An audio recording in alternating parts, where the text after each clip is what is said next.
No hay que perder de vista que el PRI surge de un movimiento revolucionario. Se creó en 1929 como partido PNR, Partido Nacional Revolucionario. Lo crearon en la época del general Calles y fue agrupar a todas las fuerzas revolucionarias, partidos regionales que existían y crear un partido fuerte. Luego se transforma en 1938 el Partido de la Revolución Mexicana, y ahí surge la CNC, la Confederación Nacional Campesina, y surge la CTM, la Confederación de Trabajadores de México, y es el gobierno del general Cárdenas, y ese partido impulsa a través de la CNC el reparto agrario y a través de la CTM impulsa el apoyo a los trabajadores, y en su conjunto ese partido y el pueblo respaldan al general en la política de recuperación de los bienes que Porfirio Díaz había entregado a extranjeros, en especial el petróleo. Luego son procesos, ese partido va perdiendo su esencia revolucionaria. Hay un texto que recomiendo mucho de don Daniel Cosío Villegas que se llama La crisis de México, que lo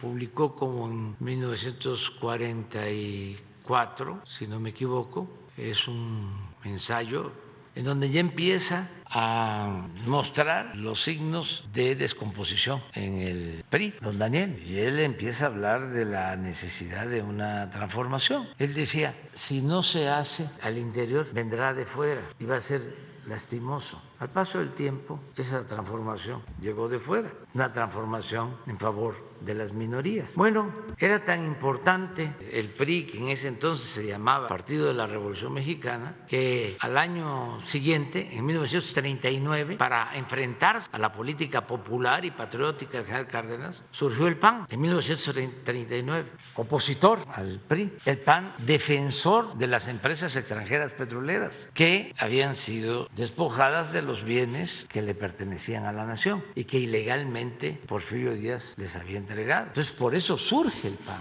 en el 39, para oponerse a la política popular y patriótica del general Cárdenas. Un gran dirigente del PAN, Manuel Gómez Morín, originario de un pueblo de Chihuahua, Batopilas, que conozco muy bien, de los primeros pueblos que está en la sierra, pueblo minero, que tuvo energía eléctrica en este país, porque ahí llegó como minero un funcionario o un personaje que había sido jefe del Departamento de Estado del gobierno de Estados Unidos. Entonces, don Manuel Gómez Morín funda el PAN en el 39, apoyado con algunos grupos económicos, pero un hombre que tenía pues una convicción de derecha, conservador, pero auténtico. Don Daniel en ese ensayo lo compara con Lombardo y dice que Lombardo era más inteligente que don Manuel, pero yo sostengo que independientemente del nivel intelectual era un hombre íntegro en su persona, con un pensamiento conservador. Bueno,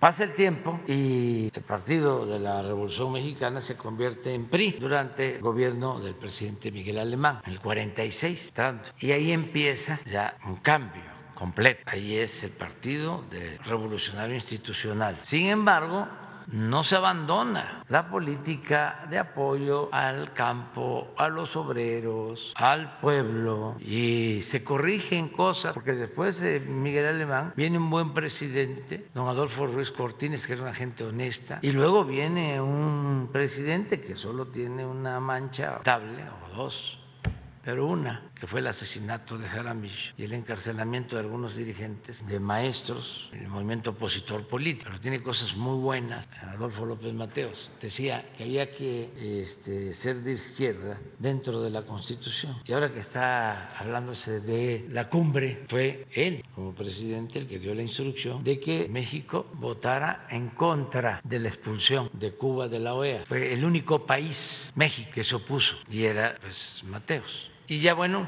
se viene descomponiendo, pero llega el 88 y ahí el programa del PAN, bueno, se lo peleaban en ese entonces, ¿no? Porque el PAN decía, yo no me adhiero al PRI. El PRI aceptó mi plan, la política de privatizaciones, de destruir a Pemex, a la Comisión Federal de Electricidad, de privatizar la educación. El PAN, por ejemplo, en la época de López Mateos, que es el que decide que se entreguen de manera gratuita los libros de texto, los libros en los que estudiamos. A mí me tocaron la segunda edición, segundo año, llegaron esos libros a mi pueblo, a Tepetitán. Pero el PAN se opuso a eso, vieron hasta manifestaciones. Entonces, la privatización de la educación, de la salud, la entrega de los bienes de la nación a particulares, pues era parte del plan del PAN. Pues si nacieron para oponerse a la expropiación petrolera y desde luego nacieron en contra de la política agraria. Ellos querían desaparecer el ejido. Y todo eso es lo que hace Salinas. Privatiza el ejido, reforma el artículo 27, pone las tierras ejidales al mercado y empieza la política privatizadora hasta en la industria eléctrica. Entonces el PAN dice, nos robaron nuestro programa.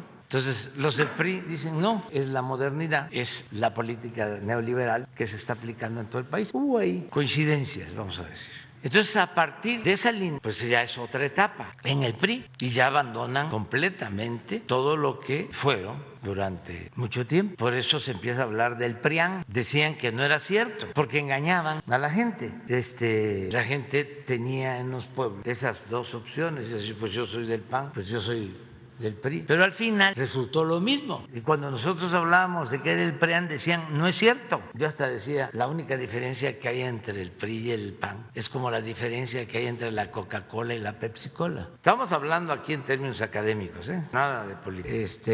Para entender los procesos, ¿no?, histórico. Entonces pasa el tiempo, pues ya se fusionan por completo y es lo que estamos ahora viviendo. Entonces, si yo tuviese que dar un consejo del PRI pensando en voz alta, les diría, reivindiquen su historia de lucha en favor del pueblo. Por ejemplo, se lleva a cabo la reforma o se propone la reforma energética y era votar pues en favor de la Comisión Federal de Electricidad. Esa empresa la creó el general Cárdenas. El que nacionaliza la industria eléctrica es el presidente Adolfo López Mateos. Y la reforma constitucional era para fortalecer a la Comisión Federal de Electricidad, una empresa pública. Y estos señores, porque se olvidaron de la historia o no conocen la historia, votan por seguir apoyando a las empresas extranjeras y por seguir socavando, destruyendo a la empresa pública, a la Comisión Federal de Electricidad. Afortunadamente lo resolvimos, pero ¿cómo van a actuar así?